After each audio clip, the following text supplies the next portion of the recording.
add 2 eggs. Focus, focus, there you are.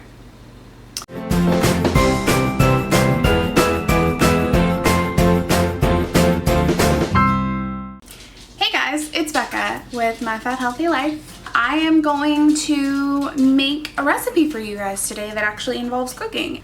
This is kind of another attempt of me trying to get the boyfriend to eat vegetables because that is the never-ending battle that it has been since we've met. So what we're gonna make today is a cauliflower bacon cheeseburger casserole type thingy. Instead of using beef or regular bacon, because I don't eat pork or beef, I'm gonna be using both turkey bacon and ground turkey. You could use chicken bacon for this, or you could use ground chicken for this. That's totally fine. For this, I chose to do turkey because I have a plethora of ground turkey in my freezer, so that's what we're gonna go ahead and go with. So let's get started. First thing I'm gonna do is brown up the turkey here. So I have 1 pound of ground turkey here.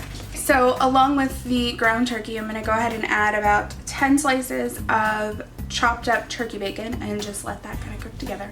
So while that's browning up, I'm going to dice 1 large, medium large-ish yellow or white onion. You can use red onion if you're feeling froggy, totally fine. I just happen to have larger yellow onions on hand. Even though I know how to chop an onion, I really hate doing it. I just think it's a giant pain in the ass. Okay, so the onion is chopped and it looks like the turkey is nice and brown, so I'm gonna go ahead and drain it with the bacon. I went ahead and put it back in the same pan, so now we're just gonna go ahead and add the onion. So along with the onion, I'm gonna go ahead and add 2 cloves of minced garlic. If you have a garlic press, it's a lifesaver. Because if there's anything else I hate more than chopping onions, it's chopping garlic. I also hate peeling garlic, but there's not anything I can do about that. Alright, we're just gonna let this cook down until the onions get translucent. By the way, this is also another recipe that I've never made before. So, hopefully it'll turn out. Okay, so our onions look good. I have 2 1-pound bags of Trader Joe's riced cauliflower. Are you focusing? You're focusing. So I have 2 bags that I'm gonna go ahead and add in here. So our turkey bacon, our ground turkey, our onions, our garlic, and salt and pepper. Matt cleaned in here yesterday, and as much as I love it when he cleans, I do. I love it so much. I usually end up not being able to find things that I need when I need them. Like my scissors. I don't know where my scissors are. So let's just slice you open. Hopefully not cut ourselves. That sort of worked. So after adding 1 1-pound bag, I think 2 pounds might be too much, so I'm gonna go ahead and just add half of another bag, so it's just gonna be 1.5 pounds. And I think 1.5 pounds is going to be perfect. It's cheeseburger casserole. I don't know what the hell you put on your cheeseburgers, but I know I always put tomatoes. So I actually got a can of petite diced tomatoes that I'm gonna drain and add in here too. So I'm gonna let that cook down. We'll see what happens. I've been doing a lot of things with cauliflower lately just because I've been getting very tired of quinoa and brown rice. So since those are really the only 2 whole grain carbs that I'll eat, I've been trying to find ways to use cauliflower for everything. It seems to work for the most part. Okay, so while that cooks down, I'm gonna go ahead and make the saucy-ish type mixture that I'm actually gonna mix in with this before we bake it. So I have 2 cups of shredded Colby Jack cheese that we're gonna use about 1.5 cups to mix in here. I'm gonna save the other 1/2 cup to put on top. With our cheese, we're gonna add about 2/3 of a cup of plain non-fat Greek yogurt, and we're gonna add 2 tablespoons of your mustard of choice. If I can get this shit open. And we're also gonna add about 2 tablespoons of ketchup. So listen, here's the thing. This is what I have to do when I cook. I cannot tell him what the ingredients are in most of the things that I make. Otherwise, he'll be like, oh my god, there's ketchup in there. I'm not gonna eat that. That's disgusting. Even though he probably can't even taste it. He hates condiments. He hates mustard. He hates ketchup. The only condiment that he'll actually eat is barbecue sauce and sriracha. And it's absurd. It drives me crazy. So we're not gonna tell him what the hell's in here. I'm not gonna show him this video until after he's devoured this thing, because I know he's gonna like it. So this is a pretty versatile recipe. If you want, you can totally add like jalapenos if you like jalapeno burgers and you just want to spice things up a little bit. You can add blue cheese instead of like regular cheese, that's fine. I'm kind of like basing this off of the classic cheeseburger. I would probably add spinach if I had any, but I don't. So you can kind of play around with the recipe if you want. It's totally fine. I'm just kind of like this, you know, it's the first time I've ever tried it, so we're just gonna do a classic burger.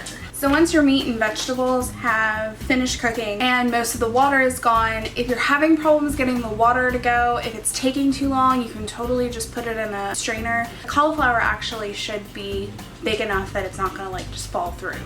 So we're gonna go ahead and take this off of the stove. I'm gonna let this sit for about 10 minutes just to cool down a bit. And then we're gonna mix it in with our little mixture here.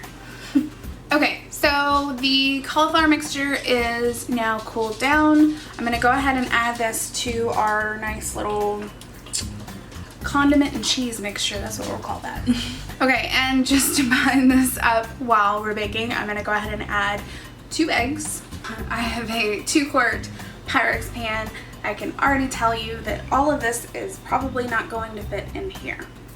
So we're just gonna stuff as much as we can because that's basically the largest pan that I have. Oh my god, maybe it will fit. Okay, so I'm gonna go ahead and cover this with foil and then pop it into our preheated 400-degree oven for about 30 minutes. And then we're going to take the foil off, add the cheese, and cook for another 20. I'll see you in 30 minutes. Okay, so it's been 30 minutes. I'm gonna go ahead and take this out of the oven and then we're gonna add cheese. Well, we're gonna uncover it and then add cheese and then pop it back in. Okay, back into the oven, uncovered we go. And we're just gonna bake that for 20 minutes and hope for the best. So, I'll see you again in 20 minutes.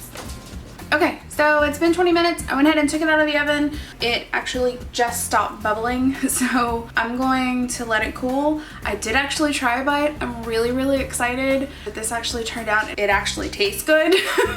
I'm going to let this cool down for a little bit and I'm gonna have a plate because I have not eaten since breakfast, and of course breakfast for me is like 11 o'clock, but it's seriously 6 o'clock and I haven't eaten. So I'm starving, but give this recipe a try. It's awesome, it's really good. It's actually pretty healthy, minus the cheese. Let me know what you think in the comments down below. I will be posting the full recipe on my blog at www.myfathealthylife.com. As always, you can find me on the social media links up here, and you can give a shout out on my previous video over that way. That way? Yeah, that way. Give this video a like, don't forget to subscribe, and I will see you all soon. Bye! To take you off now though. Okay, so I'm just gonna take my little spatula, make sure, you know, let's just add a little bit more. Because it's my birthday! And why not? Alright, that's more than I wanted to add, but okay. Oh my god, they smell so good. Okay. So that's actually really good. Okay, so our pie crust looks great. It's been sitting in the freezer this whole time, so we're gonna go ahead and put our filling in, and then we're gonna make the topper, which is basically just gonna be crushed up Cinnamon Toast Crunch that we're gonna top it off with, and then we're gonna pop it in the freezer.